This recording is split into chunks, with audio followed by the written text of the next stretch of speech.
అందరికీ good evening. నేను ఈరోజు డబుల్ కా మీఠా పాలు, బ్రెడ్, షుగరు, జీడిపప్పు, బాదం పప్పుతో ఎలా చేయాలో చేపిస్తున్నాను చూడండి. పాలు వేడి చేసుకోవాలి. బ్రెడ్ కట్ చేసి ఆయిల్లో ఫ్రై చేసుకోవాలి. ఇవి చిన్న పీసెస్గా స్లైస్ చేసుకుని ఆయిల్లో ఫ్రై చేసుకోవాలి. ఈ ఇలాచీని పౌడర్ చేసుకోవాలి. బాదం పప్పు, జీడిపప్పు కట్ చేసుకొని నూనెలో వేయించుకోవాలి. కానీ నెయ్యిలో కానీ బ్రెడ్ స్లైసెస్గా కట్ చేసుకుని వేయించుకోవాలి. ఇలా ఫ్రై చేసుకోవాలి. ముక్కలన్నీ ఫ్రై అయిన తర్వాత మళ్ళీ కడాయి పెట్టుకొని చక్కెర వేసుకొని కొన్ని పాలతో పాకం పట్టుకొని బ్రెడ్ స్లైసెస్ వేసి ఇలాచీ పౌడర్ వేసి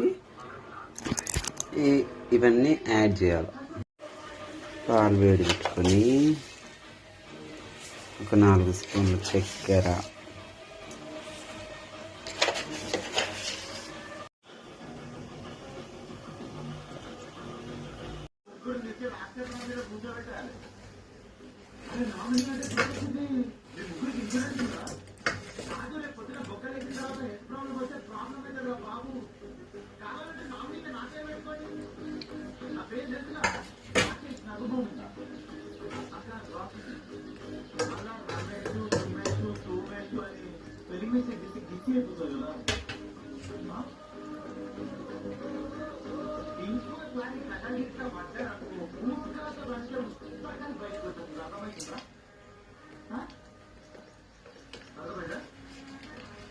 ఇంకేదో కన్ఫ్యూజన్ ఉన్నట్టు వీటికి ఇవన్నీ ఎక్కడ